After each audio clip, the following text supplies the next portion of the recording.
Shahjahan peer গলা থেকে মুখ উঠিয়ে পিয়ার ঠোঁট জোড়া দখল করে নেয়।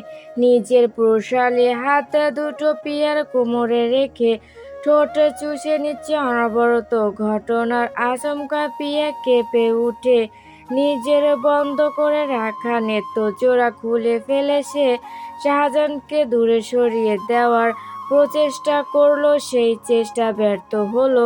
মিনিট দুয়েক যাওয়ার পর শাহজাহান নিজে পিয়াকে ছেড়ে দেয়। পিয়া বড় বড় নিঃশ্বাস নিতে থাকে। দম বন্ধ হয়ে আসছিল যেন তার। শাহজাহান পিয়ার থেকে দূরে দাঁড়িয়ে চোখ বন্ধ করে হাত জোড়া মুষ্টিবদ্ধ করে আছে। মেয়েটার কাঁপাকাঁপি কোমল গোলাপি ঠোঁট জোড়া তাকে ভীষণভাবে টানছিল। সামলাতে চেয়েও কেন যেন পারল না। কিভাবে যেন হয়ে গেল সব। পিয়া এখনো পাথরের ন্যায় দাঁড়িয়ে আছে। প্রসারী ঠোঁটের স্পর্শে পিয়ার শরীরে যেন অজানা কোনো শিহরণ বয়ে গিয়েছিল। তার মাঝে শাহজাহান পিয়ার দিকে নজর দেয়। শাহজাহান এক কদম সামনে এগিয়ে পিয়াকে বলে, আমার দিকে তাকাও বউ। শাহজাহানের কথাটা পিয়া শুনল না। চোখে মুখে এখনো শাহজাহানের স্পর্শের অনুভূতি। পিয়া কোনো উত্তর দেয় না। শাহজাহান আজ যেন মেয়েটার সামনে দাঁড়াতে পারছে না।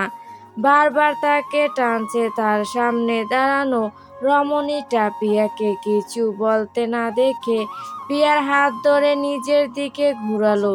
এতে যেন পিয়া নিজের সম্মতি ফিরে পায়। পিয়ার কাঁপাকাঁপি যেন আরো বেড়ে যায়। শাহজাহানের চোখে চোখ রাখতে পারছে না মেয়েটা। শাহজাহান পিয়ার থুতনি ধরে পিয়ার মুখ উপড়ে তুলল।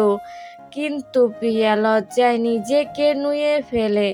তার সাথে নিজের কম্পিত দেহখানি তো আছেই।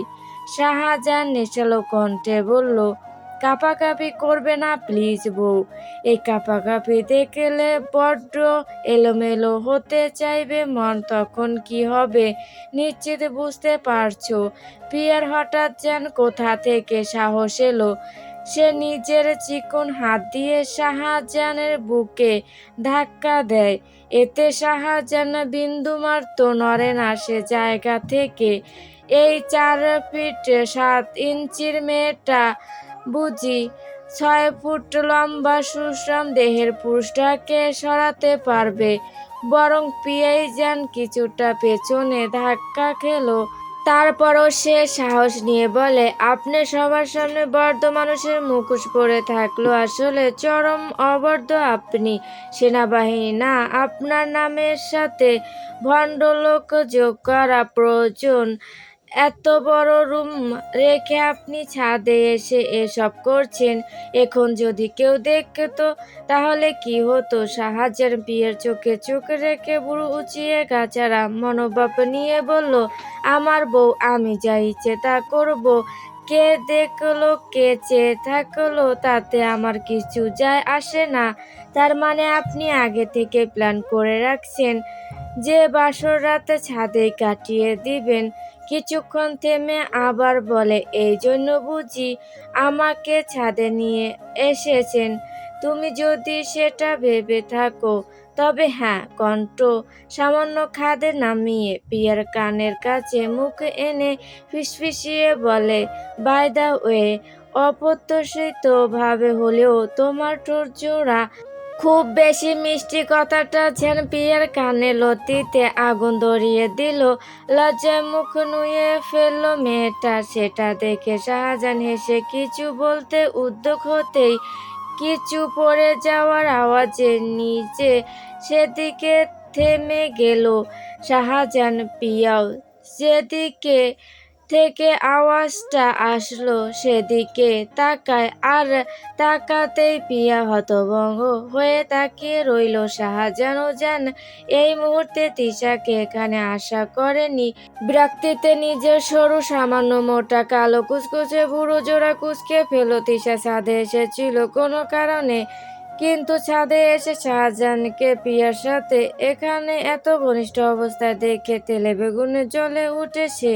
রাগে ক্ষোভে নিজের হাতে থাকে মোবাইলটা ছুঁড়ে মারে, আর সেই আওয়াজে শাহজাহানের কাছে জানা ব্যাঘাত ঘটে। তিশা এরপরে কি হবে কোনো কিছু না ভেবে তড়ি গতিতে গটগট পায়ে শাহজাহানের মুখোমুখি হয়। তার চোখে অগ্নিশিখা, চর, অপমান সবকিছু ভুলে পিয়ার দিকে আঙ্গুল উঁচিয়ে কিছু বলতে যাচ্ছিল, এমন সময় শাহজাহান তিশার সে আঙুলটা নিজের শক্তপোক্ত প্রশালী হাতে দিয়ে থামিয়ে দেয়। সবটুকু তেজে কণ্ঠে ঢেলে বলে, এখানে কোনো চিংগেট করিস না তিশা। আর তোর সাহস কিভাবে হলো আমার সামনে দাঁড়িয়ে আমারই স্ত্রীর দিকে আঙুল তোলার? শাহজাহানের সে কথায় তিশার গলা শুকিয়ে কাঠ হয়ে এলো। নিজের আঙুলটা যেন ভেঙে যাচ্ছে। এক ঝটকায় আঙুল ছাড়িয়ে নেয় সে, নিজের ভয় আড়াল করে নেয়। তারপর ব্যঙ্গ করে বলে, এই থার্ড ক্লাস মেয়েটার মধ্যে তুমি কি দেখেছিলে সাজু ভাইয়া? কি নেই আমার মাঝে যা এই মেয়েটার মাঝে দেখো? আর বলতে পারলে না তিশা। তার আগে শাহজাহান তিশার একদম গিলে কিছু বলতে যাবে, কিন্তু পিয়া শাহজাহানকে আটকে দেয়। অনুরোধ করে বলে, প্লিজ রুমে চলুন, আমার ভীষণ ঘুম আসছে। পিয়ার কথা শুনে শাহজাহানের পা সেখানেই থেমে যায়।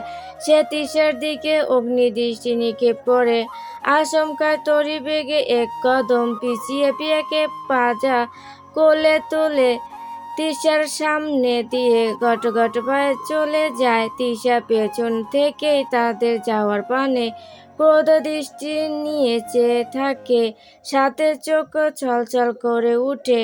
নিচে পড়ে থাকা নিজের মোবাইলটা তুলে নেয়, ভালোভাবে দেখে কোনো সমস্যা হয়েছে কিনা। আইফোন হওয়ায় তেমন কোনো সমস্যা হয় না। যখনই কোনো কিছু নিয়ে রেগে থাকে মেয়েটা হাতে যা থাকে তা ছুঁড়ে মারে। এই ফোনটাও 3বার হাত থেকে ফেলে দিয়েছে। তারপরে মনে মনে বিড়বিড় করে আওড়ালো, সাজু ভাইয়া তুমি আমার সাথে এমন করতে পারো না। তুমি চলে গেলে তখনও আমি দেখে নিব এই থার্ড ক্লাস মেয়েটা এই বাড়ির কিভাবে টিকে। শুধু তুমি যাওয়ার দেরি, এই মেয়েটাকে চুলের মুঠি ধরে বের করে দেওয়ার দেরি নয়। এটা বলেই ফোনের ডায়ালে ঢুকে কাউকে কল লাগায়।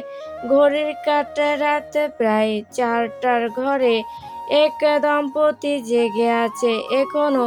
শাহজাহান রুমে এসে পিয়াকে বিছানায় বসিয়ে দিয়ে নিজের গায়ের টি-শার্ট ট্রাউজার খুলে স্যান্ডো গেঞ্জি পরে বিছানায় গিয়ে শুয়ে পড়ে। তারপর বিছানায় ফ্যাকাশে মুখ নিয়ে চুপসে থাকা মেয়েটাকে এক ঝটকায় নিজের প্রশালী চড়া বুকের উপর ফেলে।